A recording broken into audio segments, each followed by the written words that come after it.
Hello, good morning, good afternoon, good evening. I am the CHALL here with the latest Doncaster Rovers news, Chall Chats, DRFC daily reports. We're not at the event tonight with Cliff, with Grant, with all the staff. It is unfortunate, but the event was only for people who had already renewed their season tickets. I've not renewed mine yet. However, the event was just open to those people, which is a shame, but we have to take the ball with the court here, if that's the phrase. But a massive announcement has just come out of that event. Richard Wood has signed a new one-year deal. No, it isn't Luke Molyneux's contract yet, fingers crossed. But Richard Wood has signed a new contract. He has agreed it. It's on the dotted line and it has been announced. New one-year deal to the summer of 2025, and we've got all the goss. So make sure you do like, comment, subscribe, click notification bell so you never miss another YouTube video. Make sure you do keep tuned to the content. We are on the road to 3,000 subscribers and 500,000 views. Let's get there as soon as possible, please. And for now, guys, let's have a look at everything to do with Richard Wood's new contract and everything about the deal and why I think it's good enough. And also, we're going to share a little bit about our squad availability. What is our squad looking like for next season already, which we'll share on your screen and discuss in a bit more details to where I think we should add to it and also what I think we should be bringing in the summer. So, let's have a look then. So, let's start off with the Rovers article. And this is coming in from the Doncaster Rovers website. And it says the following: we are delighted to confirm that Captain Richard Wood has signed a new one-year contract with the club. The 35-year-old centre-back has committed his future to the club until the summer of 2025. He said, "I'm really enjoyed this season. It's been disappointing for the injury wise, but hopefully I'm through that now and I'm pleased to get something agreed and sorted with the manager. I'm just looking forward to keep playing games for this club. Ever since I came through the door, people have been great with me, the staff have been great, and the players have been really good as well." He said, "I'm happy to sign up and have another year playing." Of course, for those of you who don't know, after recovering from the injury in the first half of the season, he made 20 appearances for Rovers, playing a significant role in the strong form over the last couple of months. The manager, Grant McCann, has said, "We are delighted Richard has signed a new one-year deal with the club. He's been immense since he's come back into the team, and his leadership qualities and his ability to organise those around him have been there for all to see. He also adds so much experience to our group, and I've no doubt that will continue to help others around him." So big stuff there from the player and the manager. For me, though, the biggest thing to take away from this is what Grant said in that part of the statement is the fact that he has the ability to organise people around him, and we saw with his leadership skills in this run of form what he's capable of doing. So for me, I feel like Richard Woods has been great since coming back from injury. I think he's had. I think you know what I know. I think there's a few fans that have come out and said, he did kind of struggle to start off with, then got injured. Now he's come back in and saw what he needed to do, and add that bit of leadership to the team. And the main reason I look at that and agree with that is because not necessarily because he was struggling because of his ability at that point. I think it's because he was used to 8 years in the championship and the physicality of League Two compared to the championship, in my personal opinion, is on a completely different scale. So even as a veteran, even as a senior veteran, you've got to take time to get used to the physicality again. And the physicality of that kind of football. And for me, I feel like he's doing that and he's done that, and his leadership was always going to be key. He was always going to be key in you know organizing people, getting people together, being a lead to the younger lads. I've spoken to him off the pitch as well. He's a lovely guy, great personality around the place, and for me, I feel like Richard Wood adds that real experience to the lineup. He really adds that kind of vast array of experience in his past to the squad and what he can bring to that team as well. That kind of brings me on really nicely to a lot of what's been said publicly on socials. From I know other fans have said it, and I kind of wanted to just bring that into it because I want to kind of talk about the current run of form because for me, I've seen tweets already about, Rovers fans saying, "Oh, we're going to do this year, McCann the Messiah, etc." The truth of the matter is, you're 18th in the table. It's not where Doncaster should be. Should have been, there should have been a lot more questions. And I'll say this from a Rovers perspective, and I'll say this from my personal perspective anyway. I feel like the performance levels consistently, I know it's a results based business and whatever, but the performance levels have been light years better than last season. And that's in nearly all the games. In terms of nearly all the games, we're talking a few games here where we got pumped. We're talking Stockport at home. We're talking Newport away near the start of the season. You know, those kind of games. But we did do some bumping ourselves. Sutton at home, Grimsby at home. We did the job we need to do. And sorry, Grimsby away and Sutton at home. We did the job we need to do. And for me, even though I do get that argument of, at the time there should have been a lot more questions towards the manager. The reason why I don't think there was many questions towards the manager is because we had the faith that he would get the job done. One thing I've noticed, and I've noticed, I'm not going to say, I'm not going to name names, I'm not going to name fan bases, but there have been at least a few fan bases in League Two itself, not just League Two, but I'm sure across the EFL overall, that have been very reactionary. And, I won't say it's a majority, but I say there is groups of fans that have been very reactionary when things don't go their way. What we've done is we've stuck with our manager. We know what he could do. And, should there have been more questions during the bad run of form? Maybe the odd one or two questions, but I don't think that was the majority because the majority stuck behind McCann. There was a few that were kind of questioning him and, what was the future? Should he still be here, etc. And that was a few of our own supporters, by the way, not just a few, on the outside. But the majority of us stuck behind Grant McCann because we knew what he was capable of. And as fans, we've been very, very patient in a season where if this was a different manager, if this was one of those inexperienced managers who needed time, I don't think many of our fans would have been very patient with him. If this was another Danny Schofield, this was another. I mean, we look back at Gary McSheffrey now and think maybe we shouldn't have sacked him. But if it was someone of that experience, we wouldn't have been very patient in that scenario. I think because it's Grant McCann, because of what he's done in the past with us and because of what he can do and the fact that he's a proven winner in League One, he's coming down to League Two, he's testing it for the first time, he's been opened up to how hard the league actually is. I think that because of we know what he's capable of long term with this squad, we've been very, very patient with Grant McCann. And that's why I don't think there's a lot of questions put towards the manager during that bad run of form because we've been very, very patient. And the patience again proved against Forest Green, a team that's fighting for their lives, that's in decent form, trying to get out the bottom two.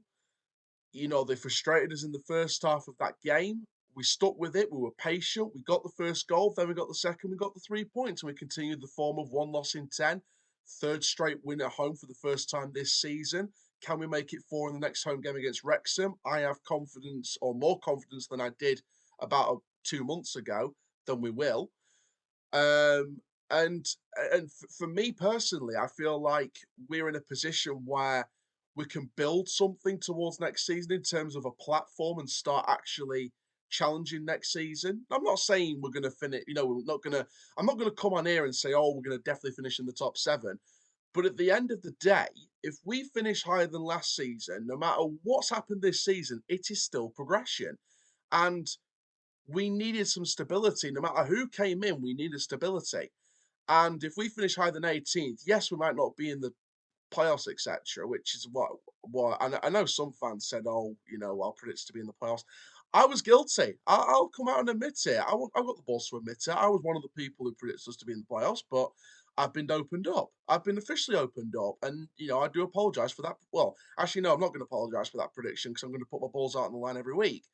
But we've been opened up to how hard it actually is. Grant McCann's doing a lot more than he did last time when he came here in terms of rebuilding the club. He's building a lot more of the foundations himself rather than just sprinkling the promotion dust or the trophy dust or the playoff dust over an already built foundation setup. So Grant McCann is building the foundation himself, which again requires stability. And again, that requires patience with the manager. And I will come on here and I will say this right now till I'm blue in the face. It doesn't matter if Grant McCann wasn't appointed. If this was David Artell, if this was Danny Cowley in charge, if this was Carl Robinson, if this was, even if this was one of the kind of young coaches that you can just build around, whether this was McNally from Ardronians, for example, imagine if we'd appointed him. Or I'm just thinking off the top of my head, Dean Brennan from Barnet, let's say, for example. Or let's say we appointed someone like Anthony Barry, Chelsea, ex-Chelsea coach. I know he's got another job now, etc. But imagine if we appointed one of those type of head coaches or managers. I would still come on here saying the same things because I would give this guy patience. I would give this manager patience, especially with the performance levels being as they were this season on a consistent basis. And you know what? That Mansfield Town fan on Twitter, I think his name's Harry, was right. He was spot on. It's a results-based business. And yes, overall, it's been a Jekyll and Hyde season. Some results haven't been good enough. Some results we should have got, be it one reason or another. We lost the game in the last minute. We just couldn't get a winner or an equaliser or, Harrogate. We had a couple of dodgy refereeing decisions, but I'm not going to excuse that from the fact that overall it wasn't a great day for us on the opening day against Harrogate at our place. But I would still come in here saying we need stability and patience with this manager. It doesn't matter who was appointed, whether it was McCann, Brennan, McNally. We could have brought McSheffrey back. I'd have said, give it time, give it patience. Let's just don't keep sacking managers or don't be that reactionary fan base. Don't jump on it with months, only months in, etc. And for the near majority part, we didn't. For the near full part, we didn't. We didn't. We stayed patient. We stayed ourselves. We stayed true to this manager, and we knew what he was capable of long term. And now we're going into next season with the best run of form, in my opinion, we've had in the last couple of seasons. We are going into this season potentially going to be finishing higher than we did last season, which I'm glad about because that's progression from the previous season. No matter how the results go by, it still places higher than last season if we do finish higher than 18th this season, which is progress. And I do believe we'll finish 18th or higher. I don't know how high. I just think we'll finish 18th or higher. So when you look at that in the cold light of day, this run of form has leap bounded us into a position where we can finish higher than last season, which is fantastic considering how close we were to the bottom to about 2-3 months ago. So at the end of the day, that's how I feel about it. I think the reason why there hasn't been a lot of questions towards McCann during the rough period is because we know what this manager can do. And yes, it's the whole McCann is the Messiah, etc. I'm not going to go ahead and say McCann's the Messiah, but what I will say is we know what this manager's capable of. That's why we're stuck with him. And that's why there's not been a lot of questions asked of him, because we know it was going to take time to weed some of the weak culture out of that playing squad in terms of gelling together, in terms of making sure we get the results. The first half of the season, overall results wise, not great in terms of how many results we were getting in terms of positive ones. In terms of performance levels, it was fantastic. In terms of results, it wasn't great. But the second half of the season so far has been absolutely amazing. And again, I'll say it before, I'll say it again, it's a Jekyll and Hyde season. One half was this and that, the other half was much better. And if we can take that second half of the season, get more consistency in results, keep those performance levels up, get more consistency in results for the rest of this season, finish as high as we can. Then going into the summer, we've got a better pre-season plan scheduled. Medical injuries on the pitch are lower than we've seen it in the last couple of years going into pre-seasons. And we now have an opportunity to really build something in the summer. I'm not saying we're going to go and challenge for the top 3, top 4 straight away next season. I'm not going to say that at all. I'd say that top 7, top 8 is the aim for next season at this early stage. Obviously, it'd be nice to get in the playoffs next season. I'm going to play it safe and say top 7, top 8 is the aim. I won't say it's my prediction yet because I'm going to deliver them in the summer. But it's the aim going into next season at this stage. We have to look at this season, build on it, bring in the right people, get rid of the right people, and go again. And go out as strong as we possibly can. And then we'll have a chance next season. But this season, like I said, Jekyll and Hyde season, but we know what McCann's capable of, and that's why we haven't asked so many questions of the manager. Finally, then on the Richard Wood deal, let's just bring it back slightly to the Richard Wood deal. I wanted to kind of just mention all of that because, I think it plays very nicely into building the squad we need to build for the next season. And it plays very nicely into what kind of team we need to be building for next season. And Richard Wood's very, very key to that. I think him and Anderson struck a fantastic partnership in League Two in the second half of the season. They've proved really, really costly at the back. And, with the pace of Olowu, the pace of McGrath behind him when he comes back, and, the balance that can add to the squad, I think is very, very good. I said it on Twitter. I'll say it again. I'd like us to look at Dan Ellison from Chippenham Town, 18 years old, very progressive, pacey, drives well, comfortable on the ball. He's someone I should be looking at that we should be looking at in my opinion, to add some future balance to the squad because when Rug when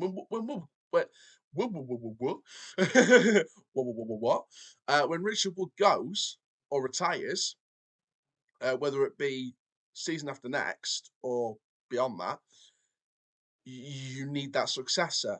I think Olowu covers Anderson on the right side. I think that McGrath's in that role as well. I think McGrath takes over long term. But then you've got the likes of Dan Ellison, who at 18 years old can prove to be the future. And it's very important to have some balance on that left-hand side. A young left-footed centre-back who can provide balance to the side.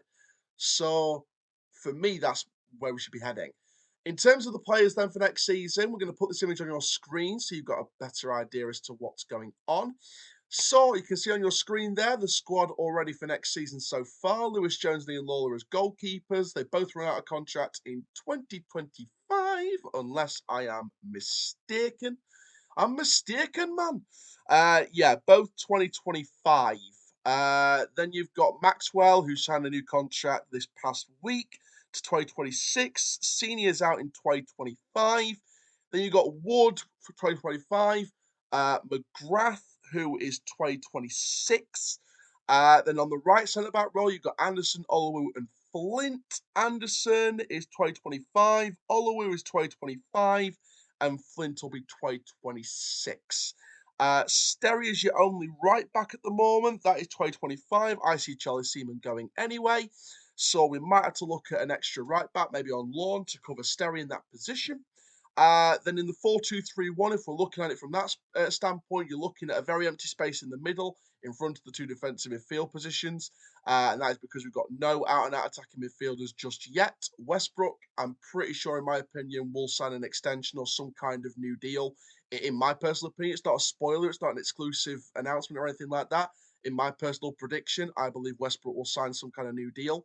So I think that's one attacking midfielder sorted. I think that Rowe could easily extend his contract by another year for depth and for rotation. So again, he's someone who can play in that number 10 role and also play in the partnership with Bailey if he wants to play the playmaking duties and adapt some of Matthew Craig's traits and roles as the more experienced player. Obviously, in the defensive midfield roles itself, you've got Owen Bailey, who is 2025. My next big contract negotiation after Molyneux and Westbrook is Owen Bailey. Get that guy signed down to a new 2.5-year deal till at least 2027, 2028, because he will be worth some decent pennies if he does what he's done this season, next season. And you really do not want to let him get down to 6 months left. You really want to be negotiating that contract, a bit like Maxwell. Get that contract nailed down before the end of the season, next season, and get it on a long term, because then it becomes less approachable for clubs higher up to pay, money for him, like cheaper money than it could have been. Then you've got George Broadbent behind Bailey, who, again, that is a 2025 deal. Sam Strown-Brown, who's a 2026-ish deal. You've got Satona and Hurst on one wing. Satona and Hurst are both 2025. Got Kulea on the other wing. I'm pretty sure that's 2025. Then you got Ironside, who is 2026. You got Miller, who's out next season till January, and he's also out of contract to the end of next season as well. And you've got Jack Goodman as well, who's 2025 on his pro deal. So you've got it's pretty much all 2025s and 2026s. You're looking there at a lot of 2025s and 2026s. I think the majority of 2025s who you believe to be part of the future, who you believe to be part of the plans, Get them nailed down as soon as you can. The likes of Owen Bailey, in my opinion, the likes of Jack Senior. In my opinion, I think if Dej Satona has a great year with Rovers next season, he's another one. Kyle Hurst, if he proves himself and keeps proving himself, again, he's another one. Bailey is an absolute must, obviously. We know that as a certainty.